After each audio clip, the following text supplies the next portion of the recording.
Western Pennsylvania in Heinz Field in the Steel City of Pittsburgh. They love the black and gold here in the Steel City, and a few moments ago, their Steelers emerged from the Heinz Field tunnel.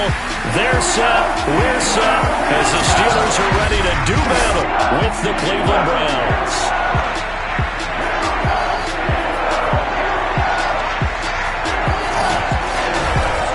With Charles Davis, as always, I'm Brandon Gaudin. And Charles, you talked about storylines in this one. I think it begins and ends with our two quarterbacks, certainly two of the best in the business. And nowadays, I don't think you can get by for long.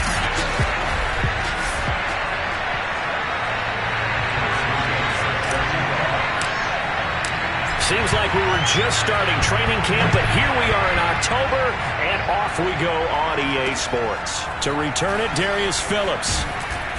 And he won't get this to the 20-yard line as he's down at the 19. So here come the Browns for their first drive on offense. They'll be led out by the final pick of the first round in 2018 out of Louisville. It's Lamar Jackson. First carry for Damian Harris, the Alabama man. A look at the numbers for Harris in last week's game.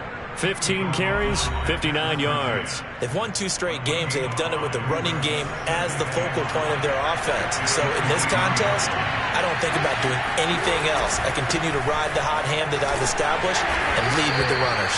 Takes it to the 26, just a 1-yard gain. This defense for the Steelers, they were very solid last week in the victory over Baltimore. And the big difference in the ball game, their ability to force turnovers, 3 of them in fact. Being able to take the ball away, give it back to their offense, that's something that's emphasized each and every week, and they carried it out. The throw on target to his receiver, McKenzie. And they're going to mark him down short, maybe by about a yard, if that. Call it a pickup of 3, and also now likely a punt on their opening drive. And here now the punter, Martin, booming this one away. So a change of possession here on the punt. And the Steelers will go on offense here, 1st and 10. So out comes this offense to take over for the first time. So here's a 1st and 10 now, down inside the 20. And they'll be piloted by their veteran quarterback, standing 6'4". It's Ryan Tannehill.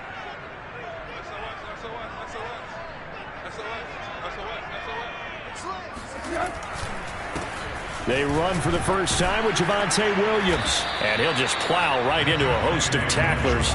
Nothing there at all, and it'll be 2nd and 10. When we talk about defenders, specifically linebackers, keeping their eyes in the right spot, he had that eye down the entire time. And you know that's not easily done because they throw a lot of misdirection at you. They try and fool you and get your eyes in the wrong place.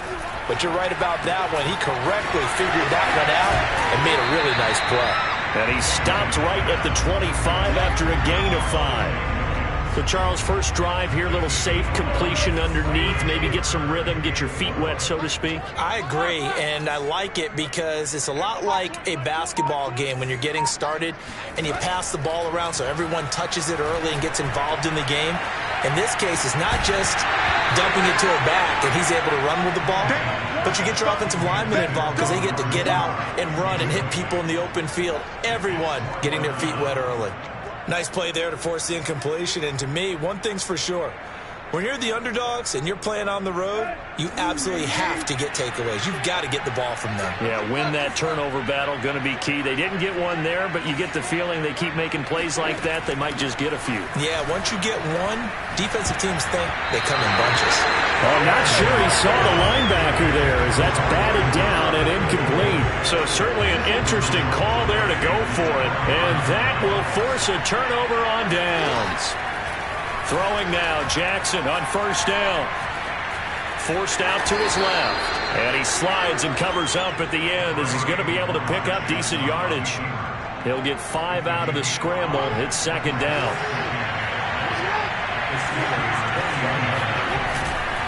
They hand this off to Harris. And they corral him just a couple yards shy of the end zone. Relatively small sample size, but that's his longest run of the first quarter. Bounced it out to the outside to make it successful. And to get there, you actually need some help. It's not just your pure speed getting to the corner, making sure that the... Touchdown! David Njoku, his third touchdown now on the year. And the Browns have taken the early lead.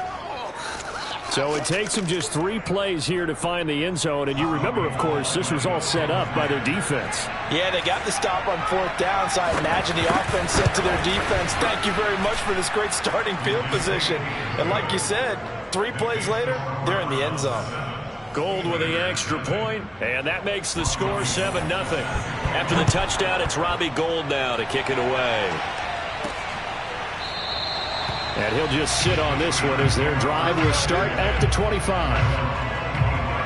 So Pittsburgh retakes the field for their second offensive possession. And last time out, went for it on 4th down, turned it over, gave them great field position, turned it to 6 points, so they've got to recover here, Charles. It's amazing what one decision can do in the chain of events, right? The decision to go for it on 4th down. Caused all of that. It caused every bit of it, but it showed confidence. Hey, I've got confidence in you guys. Go pick it up for them. Didn't happen. Also showed confidence in the defense.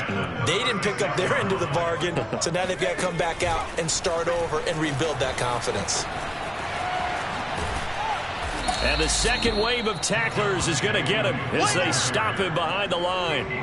It's a loss of 4 on the first down play. Well, sometimes it's hard to take your eyes off this guy at the linebacker position. He can really cover some ground, and he did there to make that play. 2nd and 14.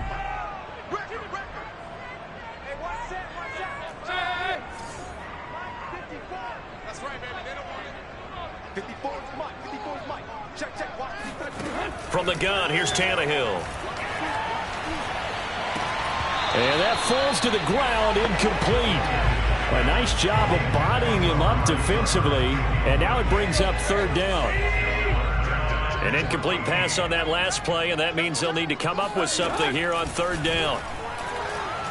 Flushed out right. And that will be incomplete. That looks like it's going to be 2 empty possessions now to start this football game. I think they're going to have to sit down and talk about what worked for them last week in their win. Sometimes you over-game plan, overthink things. Get back to what works. A 40-yard punt, no return. And the Browns will take over, 1st and 10. So here are the Browns to take over. They've won 2 straight, and they lead this one as well as they come up on 1st and 10. To throw is Jackson. Throw left side complete. That's McKenzie. And this will be a gain of 5 as he gets it to the 30. 2nd down at 5. They'll try the right side with Harris. He'll be dropped at the 30. The first broken tackle couldn't bust him free. They follow up the gain of 5 by only getting 1 there on 2nd down. Well done to sniff that out defensively. He had it diagnosed pretty quickly. I love that description because diagnosed is perfect on that one. Read his keys, made the play, and he couldn't even get going moving the football. He's got his tight end, David Njoku. And he'll be out of bounds, but able to get it up past the 45. And that's well executed there on 3rd down. And I love the confidence that they had to let their tight end try and find some space in the middle of the field, right in their quarterback's line of vision. And QBs love to make that easy throw, and they hooked up there for a 1st down. We've seen quite a bit of the short passing game here early on 1st quarter, haven't we? We have, and I think it works a couple of ways for this team because, number one, they throw the short game until they stop it. And if they're not going to stop it, you keep throwing it, and occasionally you'll break a tackle and turn it into a bigger gain. Also, if they start to creep up, start to pressure receivers, now you go over the top, take it deep, and now you get some of those big shots downfield. The start of the 2nd quarter, and it's the Browns in control of the football.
as they've got it with a 1st and 10.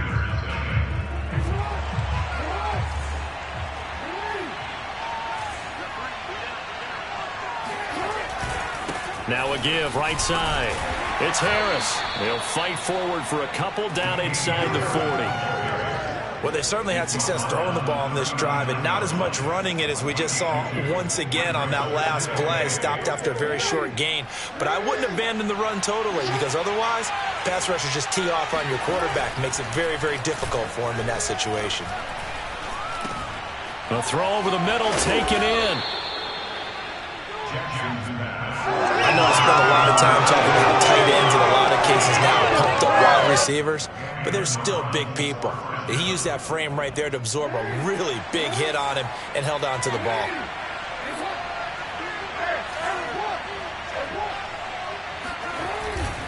Now a 1st down carry for Harris. Just a yard on the pickup there, and it'll bring up a 2nd and 9. Well, sometimes you just have to give credit to the defense. Great job there at the point of attack, holding up. They won their battles at the line of scrimmage, left them no space to try and run. A really nice job swarming to the ball carrier. Looking left side, and he's got a man. That's McKenzie. And as a quarterback, you always want to exploit gaps in a defense, and he finds one here. Crossing route, working from right to left across the field.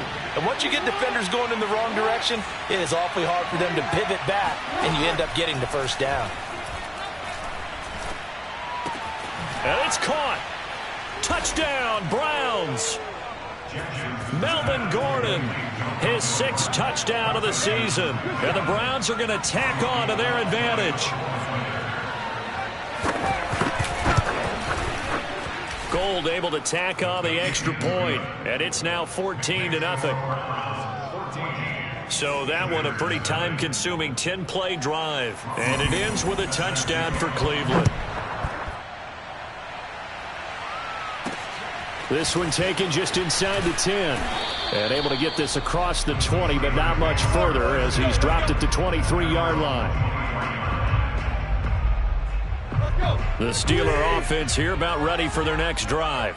Now, early on, you know, Charles, every game could be called a measuring stick game, but I think when it comes within your division like this, it's a measuring stick game with a little extra intrigue. I would agree with that totally, because all division games have a little extra to them. But I like where this game is situated, because at this stage of the season, it has that little extra juice, but at the same time, it's not a make or break if this were, let's say, week 15, 16, somewhere in that neighborhood. 2nd and 10.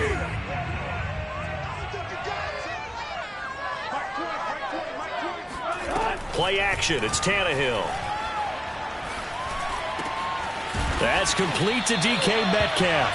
And they're going to get this beyond the 40 before he's taken down. When you struggle on offense, you're looking for anything possible to get you going. Sometimes you do it like basketball teams that don't normally press. You put a press on, bring people to life, make them move a little bit quicker. Maybe that'll help them as they head towards the half. Meanwhile, Tannehill's throw pulled in by Robinson here. And they'll get this well past midfield before being stopped just before the 35. These guys have definitely been outplayed in the first half. I like their countenance. I like the way that they haven't panicked out there, the way they're carrying themselves. They're starting to move the ball, and what you have to do, maintain your poise and start to put together some drives. Throwing again is Tannehill. And he's taken down. This will be a Brown sack. Emmanuel Ogbah. He's the one that got home and takes him down for a loss of 9. After the sack, it's 2nd and 19, and the road gets a bit tougher from here. Now Tannehill. Under pressure, they got him again.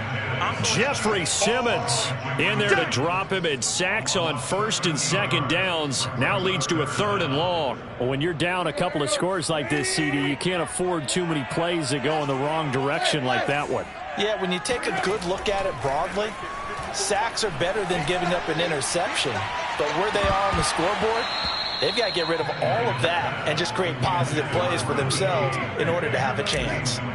Here's Tommy Townsend now as he'll kick it away for the 2nd time. 44 on his first punt, and this is a good kick as well. Problem spreading to the punt team now. This one goes all the way into the end zone on the fly, so that'll come back to the 20. Lamar Jackson marching back onto the field. And the numbers for the last drive, and he was perfect, which maybe isn't surprising because he has not missed a pass in this game yet. And it lets you know just how precise things have to be for a quarterback to be perfect, because that means the line's blocking really well. No one's dropping any of the passes thrown to them, and the quarterback is accurate. It's almost like a pitcher throwing a no-hitter or a perfect game, isn't it? He's the principal guy, but he needs a lot of help. Time to find out if he can keep that perfect game going here, partner. 2 minutes to play, first half. It's 14-0. A reminder, once we hit halftime, as we do all season, we'll send it down to Jonathan Coachman in Orlando. He'll have all the stats and scores from games in progress around the NFL. The best multitasker in the business, the coach. Oh, he'll want that one back. Incomplete. He doesn't drop too many in that department. Third down.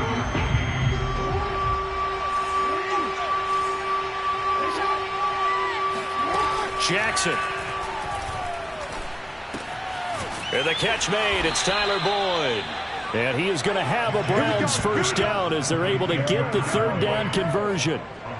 Good strong throw and catch right there. And so far in this game, the alleys have been open for them to get completions, and they're taking advantage of it. Meanwhile, Jackson's throw going to be caught by McKenzie. And they'll get him down after a pickup of 8, 2nd and 2.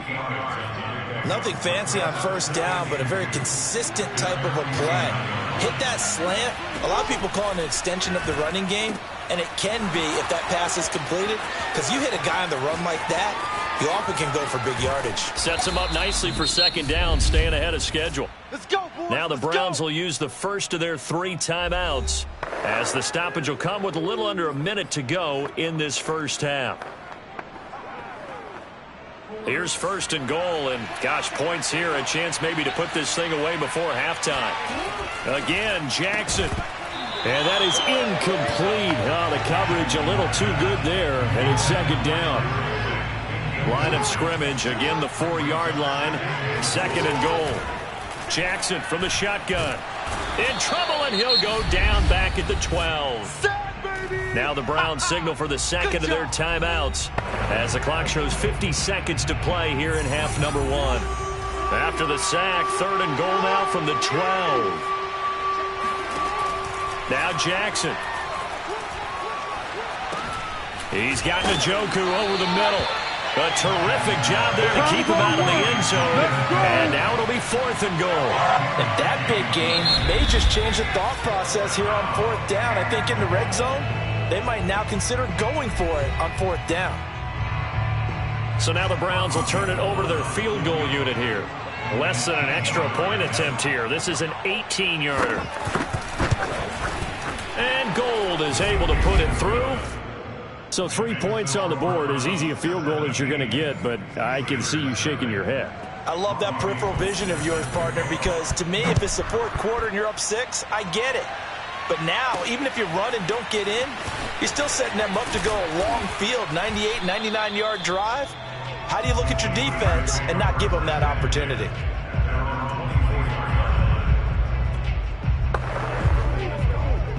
The Pittsburgh offense at the line to start their next drive. And with only 9 seconds remaining, well, not much time, we'll see how they play this. Going for Metcalf on the deep ball. And incomplete on the deep ball. Certainly no lack of aggressiveness here. They were hoping for the home run play to get them 6 points. They're hoping for a catch, maybe a call, but they figure they can at least get into field goal range with a completion. It's our field. It's our field. Hey, it's our house. The final shot here before the break. Tannehill letting one fly deep for Cooper. Oh, a leap, and he will make the catch. And he takes this way down deep into Cleveland territory. So all right, folks, eager to get back to this Week 4 matchup. We won't put up a fight. All right, Coach, thank you, and we welcome everyone back for quarter number 3. The Browns are going to get the second half kickoff, and they've got this lead as well as we are back and underway.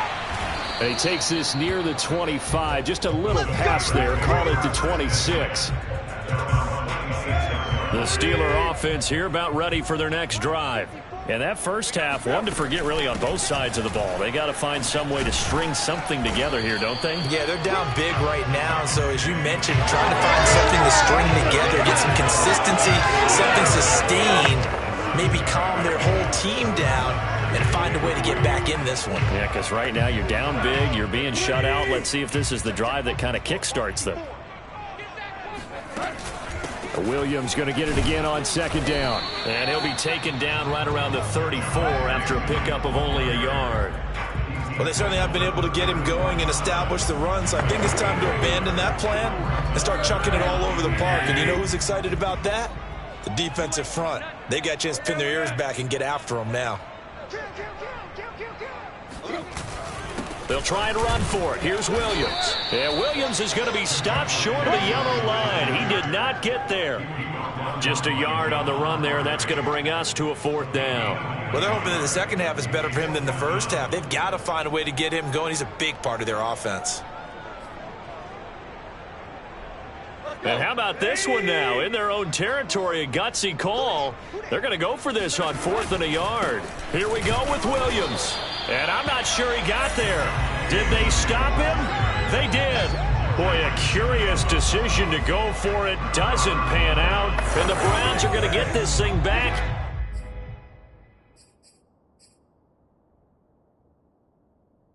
Excellent field position. Mike Tomlin has reached for that red challenge flag, and he'll throw it out there. The thing that they'll be looking at is a spot of the football, and this is always such a tough one for officials to get exactly right. Not just because of how fast the game's going, but just trying to get the right sight line to the football. That's not always easy. We'll see what they decide here. We play to win.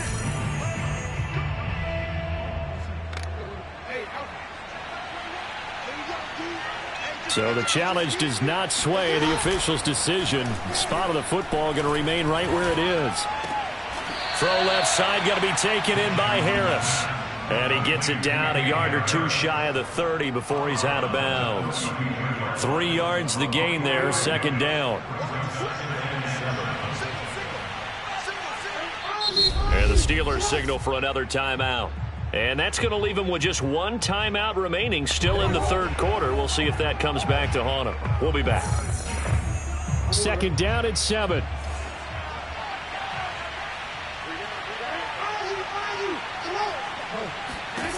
From the gun, it's Jackson.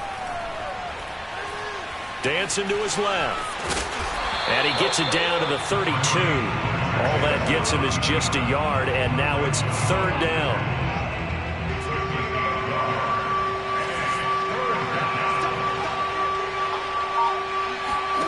Throwing is Jackson. This is the tight end, Njoku. And he is going to have a Browns first down as they're able to get the 3rd down conversion. And while we may be looking at the scoreboard, this offense certainly is not, because they're showing no signs of backing down, even with a 3-score lead here in the 3rd quarter. I think they keep taking their shots. They've seen blown leads happen throughout this league. They don't want to fall victim to it themselves. And that one drops down, incomplete. Good coverage there, forced the ball free, and it's 2nd down. And those two just haven't been in sync thus far. They've done a nice job against him, but still, with his talent, you would expect them to have more completions to him in this game. On 2nd down, it's Harris. A tough run gets him just inside the 10 to the 9, but no further. So the Steelers now in the nickel here on 3rd down. Here's Jackson to throw. Quick hitter here, it's complete. And the Browns are going to have 1st and goal as they try to finish off this drive with 6 points. And Brandon, from our time in college football, where receivers weren't running the traditional NFL route tree, one thing they did learn, find open areas, find soft spots, and set up and catch the ball. And I think we just saw that there. Yeah, we saw that indeed, picking up the first. And he is going to go down back at the 11-yard line. Josh Allen In there to get him. It's a loss of 5. Well, there's still time to rectify this situation because the silver lining, they took a sack on 1st and goal. But that close to the goal line, that still definitely hurts. On 2nd and goal, Jackson. It's brought in by Harris. Evades him at the 10. Only able to pick up 2, and that leads us to 3rd and goal. What a dimension this man brings to this defense. He had his mind set there that he was going to get in and make that tackle. He really flew to the football. A chance to really put this game out of reach. Here's 3rd and goal.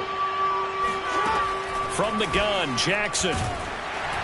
And he's going to be taken down, sacked back around the 18-yard line. Josh Allen able to get in there for his 2nd sack of the afternoon.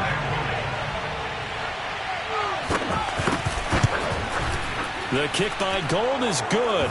And the lead now increases to 20-0. So they wind up turning the turnover into points as they convert there for 3.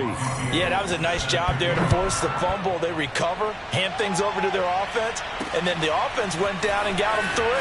That alone, that's not enough to win a game, but both units able to do their jobs on these last 2 drives. Pittsburgh's offense now heading back out onto the field.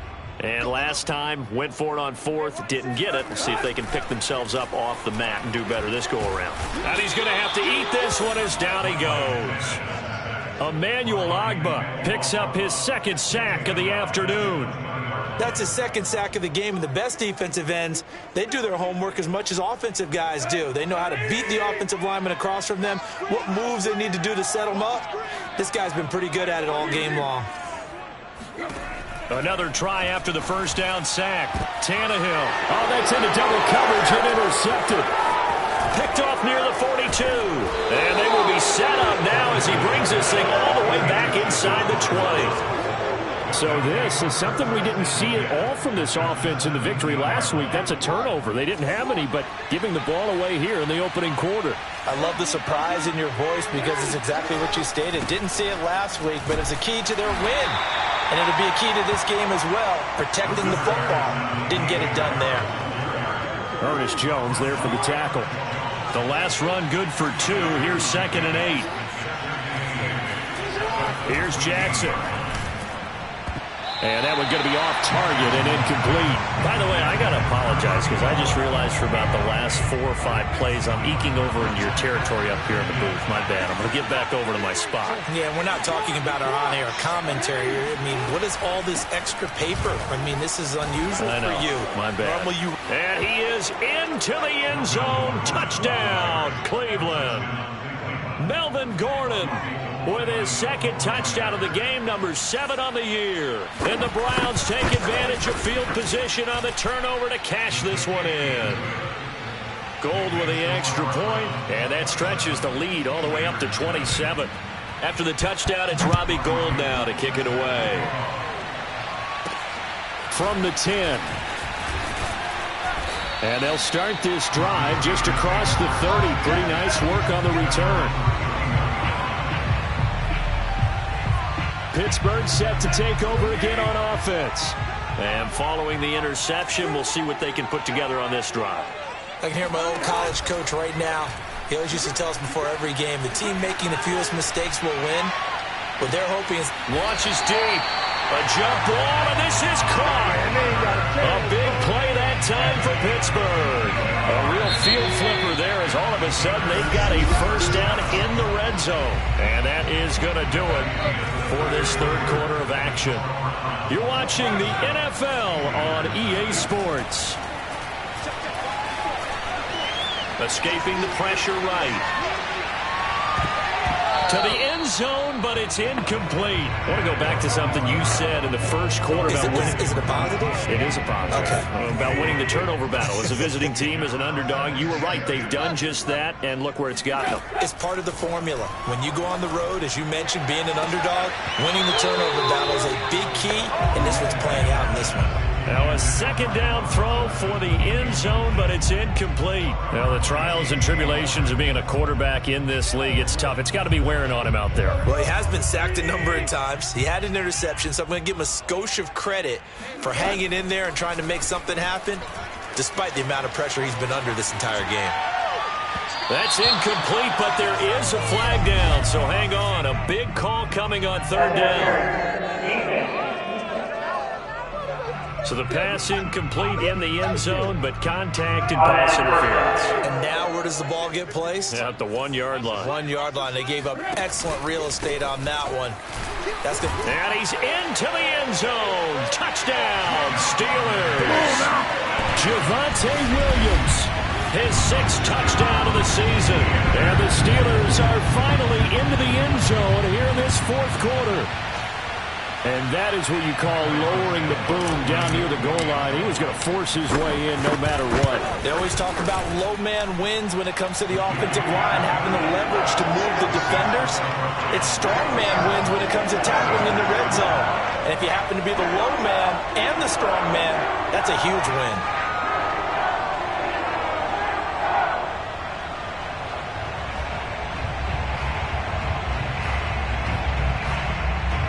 So still lots of work left to do, but here comes the onside kick. And the Browns are able to cover this one up. Well, 4th quarter, they felt like they needed the football back. Unfortunately, they couldn't get it. And I know we brought analytics into the game, and someone has said here that the data says that when a team's expecting an onside kick, 80% of the time, the team expecting it, they do actually recover the ball, which is what we saw here. I just wonder if that number is much more of a anecdotal type of a number. Kind of like when the coaches tell us, well, when you score on special teams, 93% of the time you win the game. I'm still waiting to see that number is empirical. On 2nd and 12, Jackson. He gets this one to Boyd. They get 11 back on that one. It leads to 3rd down. Well, normally you might say start running the football. You've got the lead here in the 4th quarter, but the way that they passed it with such success, I don't know, maybe keep throwing it. Yeah, I think you brought up something that goes against conventional wisdom, right? And the Steeler pressure too much here. He's going down. Josh Allen getting him once again, his 3rd sack of the afternoon. So now they're going to send out the field goal unit to, as they say, fire away from long distance. This will be spotted just shy of midfield, a 59-yard attempt. So it's 3 more points, and that widens this thing out even further here in the 4th. And you know in this league, you can never have enough points, but this widens it out, as you said, and now it's all about ball control, isn't it? And we'll see a return here from the end zone. And he'll be brought down shy of the 20, so the decision to bring it out of the end zone, not a good one. The Pittsburgh offense at the line to start their next drive. And for them, a touchdown their last go-around. Obviously, they'll be hoping to do that again. And when you start plotting for this drive, when you start thinking to yourself, okay, what are we going to do? You don't go away from what you did before because that worked, but you have to be prepared for wrinkles and counters because you know they'll make some adjustments. And they work this well upfield across the 45. Well, this game was decided a while ago, and that completion there is going to artificially inflate his passing numbers. So right now, the only one really applauding probably his agent as he thinks about angling for a new contract. He'll take a shot for the end zone. Oh, he dropped it. And that's pretty indicative of the way this one's gone. This defense was definitely alert to the possibility of the deep ball, and they were more than ready for it. They've got the lead, 4th quarter. Maybe can expect more passes like that downfield.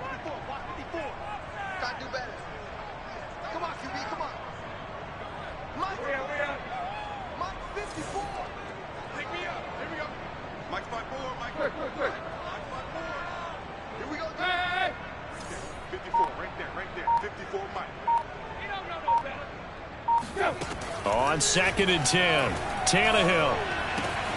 He'll get that complete to his tight end, Cole Kmet.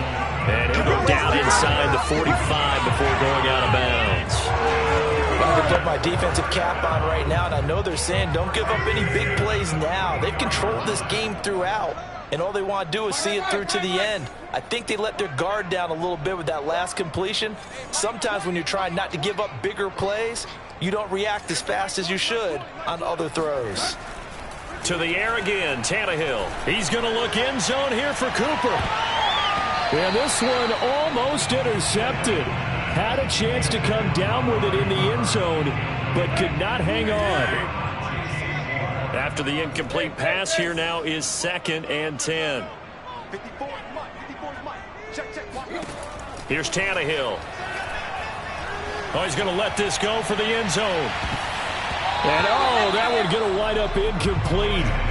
Nearly an interception in the end zone. Probably should have been. 3rd down coming up. The Steelers on 3rd down. Not good. 0 for 4 thus far. This is 3rd and 10.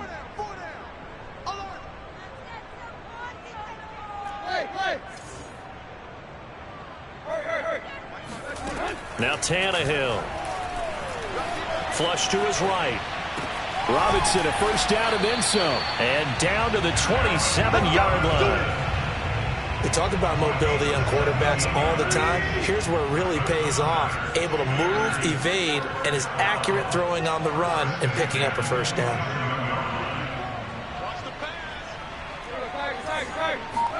On 1st and 10, Tannehill. Looking left side, and it's complete. And he doesn't quite make it, taking it within an eyelash. Dropped at the 1. Defensively here, you've got the cushion, but back-to-back pretty big pass plays there. Bend but don't break, but are they bending too much? I think that they are. To me, it'd be like playing basketball, and you put up a token press. Make sure you get up there and make them eat up some time. Make it a little bit of resistance so they can't just run it right down your throat. Williams again. And he's in. Touchdown, Steelers. Javonte Williams with his 2nd touchdown of the game, number 7 on the year. And the Steelers are able to cut into that deficit. So it was the passing game that got him down here, but closer to the goal line, it's the running game that gets him home. It certainly appears that they lulled the defense into thinking that the passing game was going to be it the entire drive. Nice change up there going to the running game to get them over the goal line. Well, it's still an uphill battle from here, that's for sure, but that makes it a 2-score game.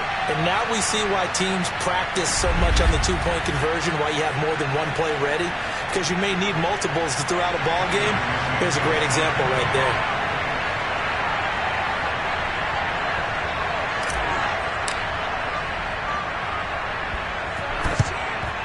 And the Browns are able to cover this one up. And that's why you have your hands team out there on the field. Those are the best guys ready to make that play. And let's face it, it was executed well. It wasn't a bad kick. It wasn't anything like that. Just that the normal outcome actually came to play.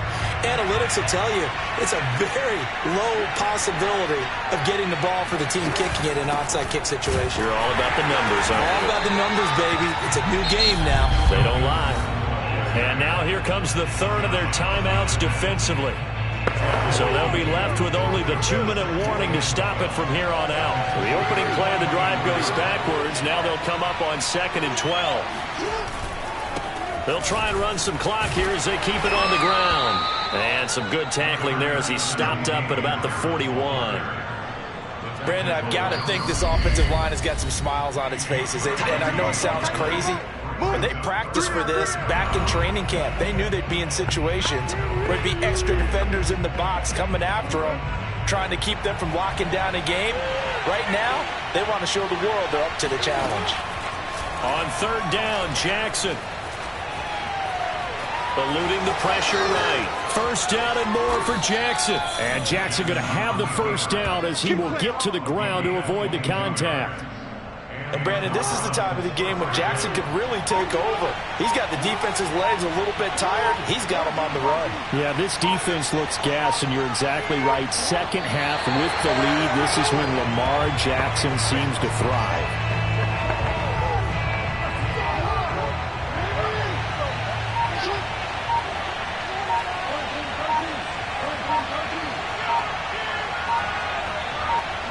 Down to a knee goes Jackson, and that should seal it.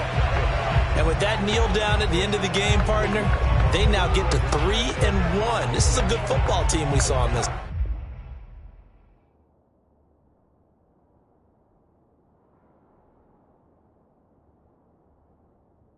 It is indeed getting to 2 games above 500, and I know early on, while they said they wanted to win every game, they thought they would be solid with a 3-1 start, and here they are. Yeah, you break your schedule up almost into quarters, every 4 games, and assess 3-1. Any team would take that. So Cleveland able to come away with the victory here.